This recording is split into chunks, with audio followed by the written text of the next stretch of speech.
T ポイントからあ、大丈夫です。黒いますか？あ、大丈夫です。はい、かしこまりました。130円からですね。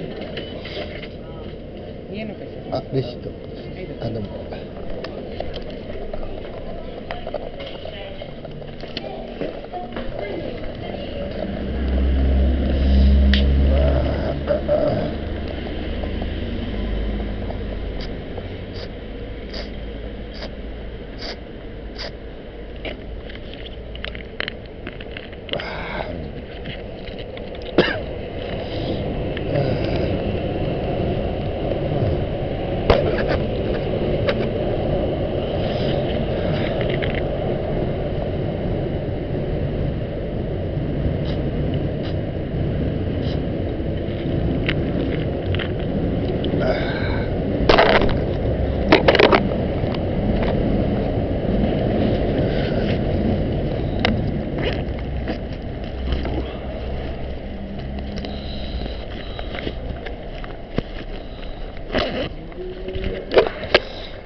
Astronomical Society of the Pacific, which since 1889 has been presenting materials and information about astronomy to educators and the public, and the SETI, or the Search for Extraterrestrial Intelligence Institute, which has an ongoing program looking for life in all forms in the universe.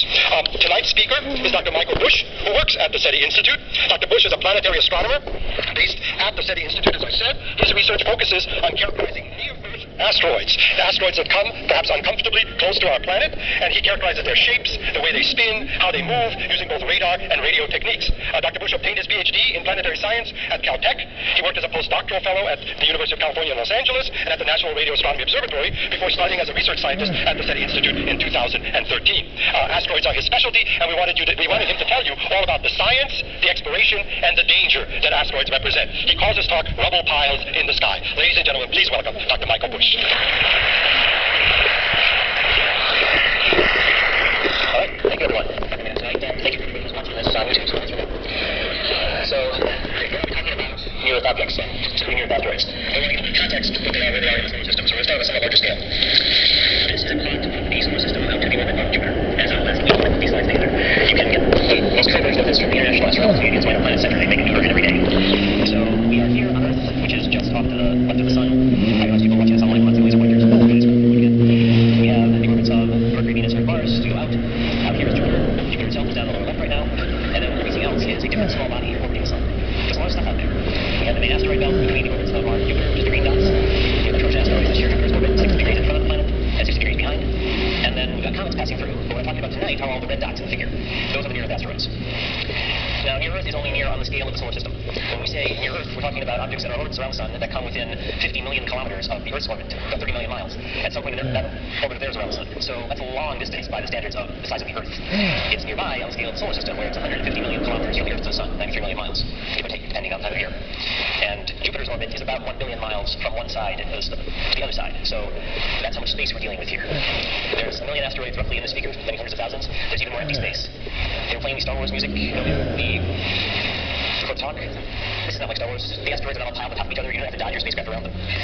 This makes sense intuitively. You go out at night, there in the dark sky, you look up, you see stars. You don't see asteroids walking your view every which way. The asteroids are as thinly spread as a grain of dust on one side of the room from a grain of dust on the other side of the room. That's how much empty space we're talking about here. Now, the near-Earth objects that we currently have that are able to pass near the Earth right now are not 4.5 billion years old on those orbits. Those orbits are unstable. Over millions of years, they can fly by the planets, they can fall into the sun, which is kind of dramatic when it happens. They can get thrown out of the solar system completely, they can get broken apart by a couple of different ways. These asteroids will live on current orbits for perhaps a few million years. They're constantly getting through their encased. The near-Earth population is coming from the main asteroid belt. Objects in the main asteroid belt get scattered inwards, stimulated by gravitational reactions with Jupiter, Mars, and constantly replaces near the asteroid destroyed. So the near-Earth objects that we're seeing are remnants of escapees from the asteroid belt. The asteroid belt in turn represents remnants of planet formation. The reason there is no large planet between the orbits of Mars and Jupiter is that Jupiter happened first. And it became so massive so quickly that it started scattering the orbits of everything in the asteroid belt around. Collisions between the asteroids were very fast. They roll rather than accumulate into a single large object. So the largest few asteroids asteroids, Ceres, Vesta, others of that size, hundreds of kilometers wide, are 4.5 million years old age of the solar system.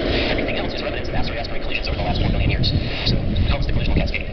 So we're trying to understand, in some sense, the origin of the solar system, history 4 billion years old, but we have to account for this last 4 billion years worth of somewhat energetic history. If we were to zoom in on all the dots, we see that history and the impact craters on a lot of larger objects. So this is a collage of various asteroids that have been visited by spacecraft. There's also comets down here, but I don't have time to talk about them tonight. Emily Dewala at the Planetary Society put this collage together. She has written extensively about all the different planetary space missions. So the asteroid Letitia here, the single largest one on this picture, is 132 kilometers, a bit over 80 miles wide. It's probably 4 billion years old, but you can see it's lost large sections of its volume to collisions. Things just a little bit smaller than Letitia got broken up completely. And all the other asteroids that we see over here are reaccumulated debris from previous asteroid-asteroid collisions. They're piles of rubble. Hence rubble pile. That's how you talk. You'll also notice a wide range of colors here. There is in fact an asteroid over here on the right. It may seem almost invisible because it is incredibly dark colored. There's a large section of asteroids called C-class objects, carbonaceous objects, that are very rich in carbon compounds. Black, tarry gunk, basically. And 4 billion years ago, in the solar system form, they never heated up very much. So they never lost these carbon compounds, which some larger objects did with gravitational heat as they accumulated radioactive isotopes, gained them up, they melted, boiled off the carbon compounds into the water. The C-class objects didn't do that, and so they preserved, one, this very dark color, and two, a fair amount of water. So some of these objects are a few percent water by mass, and there's arguments actually as to exactly where the Earth's water came from. A lot of it may have been boiled off when the Earth formed, and then delivered later by objects from the outer solar system, where there are more of these carbonaceous ones getting thrown in and then feeding the Earth. Alright, so most of these objects are in the main asteroid belt. Spacecraft flying through the asteroid belt on their way to somewhere else, you can arrange to fly by an asteroid if you want to. You don't have to do that. You actually have to deliberately steer yourself and pass nearby. But we have also visited a few near-Earth asteroids with spacecraft, and those are the highlighted ones there. Now, there's widely varying size here. I mentioned Letitia is 132 kilometers wide. There's lots of near-Earth asteroids that big. No near-Earth asteroids that large. Eros, which you see down here, is the second largest one. It's a bit over 30 kilometers from end to end. The largest near-Earth asteroid, Ganymede, is just a little bit bigger than that. But we have a small distribution of sizes, and there are more small ones than large ones. So I'm going to zoom in now on that dot, which is the near-Earth asteroid Iokawa, because it's typical for a lot of the other objects that I'll be talking about. It's only a few hundred years across. There's about 1,000 near-Earth asteroids larger than 1 kilometer wide, and there's many more of these smaller things. This is what a rubble pile looks like when you zoom way in on it. As advertised, it's a pile of rocks. But it's a very interesting pile of rocks because of the environment we're in here. So Iokawa is 540 meters, call it a third of a mile from one end to the other. For comparison, the International Space Station is 100 meters wide. So that's the scale we're talking about. That's how small this thing is. Although it's still fairly big as compared to, say, the International Space Station, which is very small as compared to planets. It's 100 meters across that single largest block that we see on Iokawa. And then there's a whole distribution of particles down to very, very fine-grained dust. This is what happens when you have repeated collisions. You just fracture the entire body and then repeatedly break it apart and pieces reaccumulate.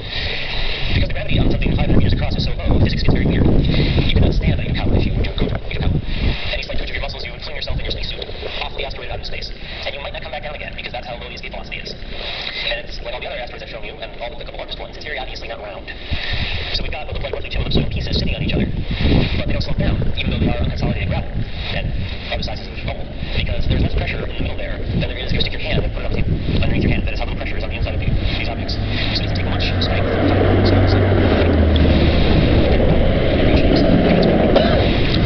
And we also get weird things that think about geometry, stuff like electrostatic charge. So, Christian Hartzell at the University of Maryland and many others have worked on this. The gravity here is so low, you have solar wind coming in, depositing protons, electrons.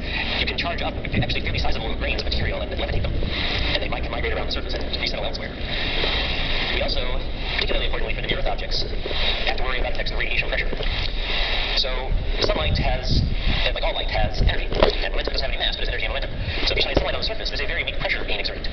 Again, not something we normally worry about for geology, but when the gravity is tens of thousands of times less than we have on Earth, it becomes significant.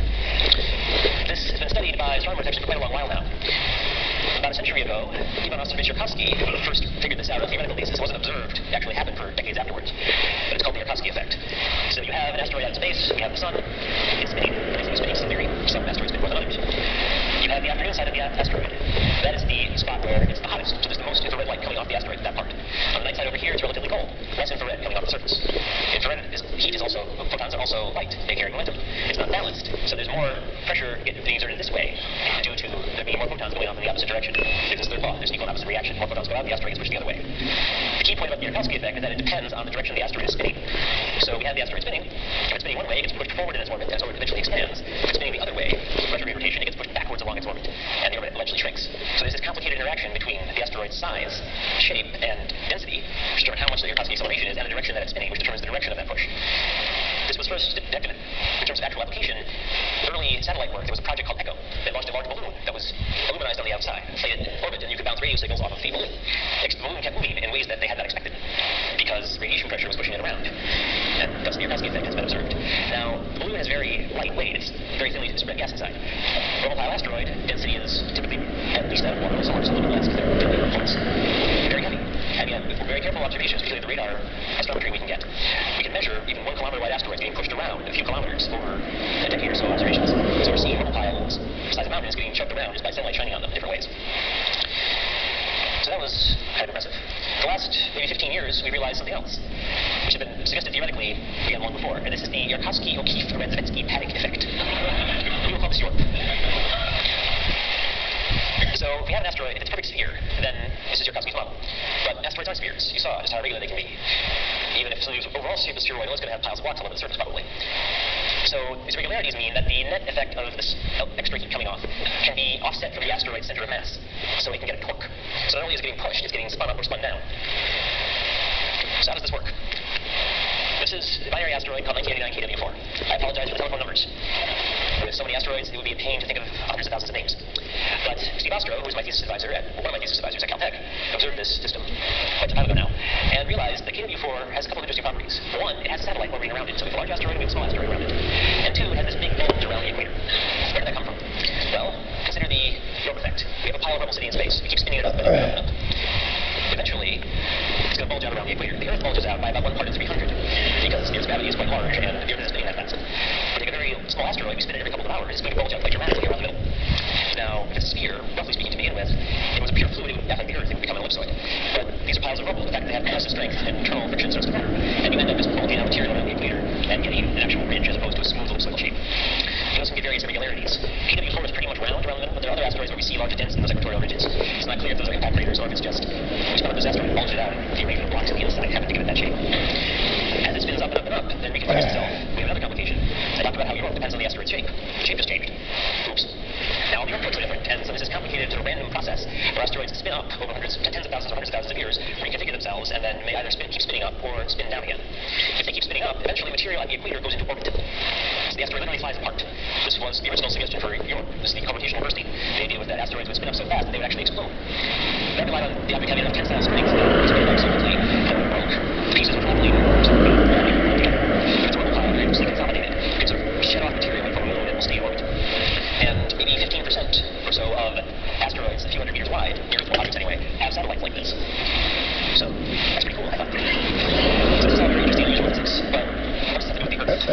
This is where the danger part of the title comes in. It may seem a little overblown, but it could have been worse. Julio Alvarez, who used to be over at Berkeley many years ago, had a book they entitled T-Rex and the Crater of Doom. You can find it, copies around. And they were referring to this. So this is the Yucatan Peninsula in southern Mexico. 65, 66 million years ago, an asteroid 5 to 10 kilometers wide hit the Earth. Right there. It made a very large hole. That hole is now actually not that obvious on the surface. It's covered up by the last several tens of millions of years of sediment. But if you do very detailed geologic mapping, it shows up. There's lots of fractures in the limestone rock. So if you are on the part that's currently on land, you find a huge number of sinkholes in the rock, creasing along the crater rim. If you look at the bedrock underneath all the sediment, you see this nice doorway pattern. So this is a very large crater, 66 million years old. Geologists back in the 1980s even before that, were going around the world trying to understand a pattern. You find rocks that are 66 million years old. There are many different sorts of dinosaur bones in them. That is a very narrow layer. And above that, there are very few dinosaur bones. No dinosaurs, no birds. A lot of other species disappeared. There was a mass extinction event. What triggered this? Well, that layer that I mentioned, the KT boundary, the Alvarez did so again over at Berkeley back in the 80s, did some very careful geochemistry, and they realized that layer globally is loaded with iridium. Iridium is an interesting element. If you take the mixture of stuff that we make planets out of, you tend to get metal, nickel and iron mostly, rocks, silicon, oxides, and then water and carbon compounds. The Earth is relatively low on the water and carbon, and very high on the silicon rocks and the metal. The metal all sinks to the middle of the Earth. So there's a very large ball of nickel and iron, several thousand kilometers below our feet right now. That ball happens to contain almost all the iridium in the Earth. It mixes in with the nickel and iron very well. It doesn't mix in with rock well at all. So all this iridium that you're finding in the KT boundary layer had to come from somewhere. It probably didn't come from the core of the Earth. The only place it can come from is an asteroid, because you have a differentiated asteroid, you break it apart. Yeah, you can have pieces that have significant quantity of iridium in them, or you have a non-differentiated asteroid that has a certain amount just to begin with. So they predicted that there should be a large impact crater somewhere in the world that caused a mass extinction 66 million years ago. Here it is. So this is the dinosaur killer. Now, impacts like this happen on the Earth very rarely, perhaps once per 100 million years. They don't necessarily cause a mass extinction. There have been a half a dozen different mass extinction events in the last few hundred million years. Only the one 66 million years ago is considered an extreme asteroid impact. And the geologists and paleontologists can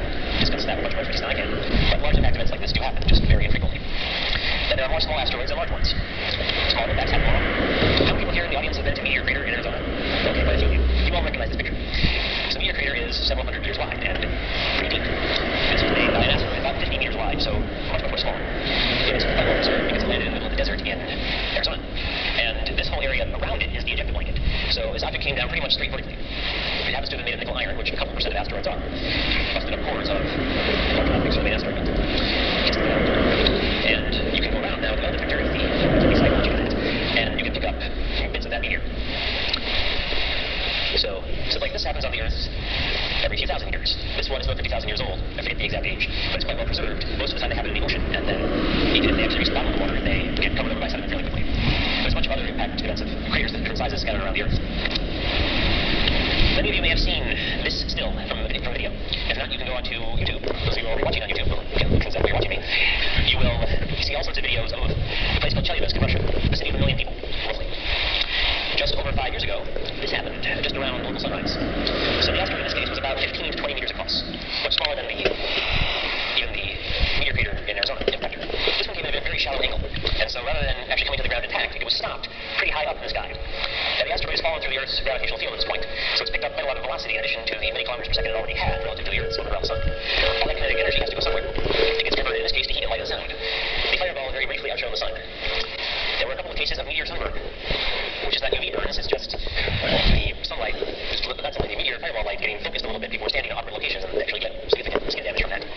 One common problem. What do you all do when you see a great flash of light in the sky? I'm hearing various responses here, and people in Chelyabinsk had many different reactions. A lot of people ducked. Other people went to the window. Shockwave comes in space now. 30 seconds to a couple of minutes later, depending on where in the town they were, shockwave hits the window. There were a lot of injuries from broken glass. There were also a lot of injuries afterwards, people stepping on the broken glass. About $30 million US in damage, 1,600 people were injured. Nobody died, it was a pretty near thing. Something like the Chelyabinsk impactor happens somewhere in the world about once every 30 years. Most of the time over the middle of the ocean. That's the problem. What we'd like to know about the next one that happens over a city before it happens. So how do we deal with this? There's a large number of survey programs that have been funded by particularly NASA for the last more than 20 years now. And also typically funded from other countries. You see here the three most the Academy of Science Survey in Arizona, and Star Project in Hawaii. The Wide Field Infrared Space Explorer was initially an astrophysics satellite. It's been repurposed for its extended mission solely to find and track near-Earth asteroids and characterize them. The goal here is find every possible near-Earth asteroid before it comes anywhere near the Earth if we can. There's also a project called Atlas, which aims to find most things like the Chelyabinsk impactor with a few days to a couple of weeks of notice. We're still at a blind spot because we can't really observe directly near the sun. There's a proposal out of the propulsion laboratory in Pasadena, led by Amy Mainzer, that would call NeoCam, that would use technology derived from WISE to look right near the sun in the infrared from space, which you can't do from the ground. And that way you can find asteroids that are coming straight towards us from that direction. But the general goal here is to find as many near-Earth asteroids as possible, predict their orbits as far as we can. And currently we're discovering about 2,000 near-Earth asteroids a year. I say we, I'm involved in these survey programs myself. There are many dozens of people involved in all of them. I don't want to take credit for the work of other people. I do mostly characterization of asteroids that have already been discovered. So this project has gotten called Space Guard after an old Arthur C. Clarke novel.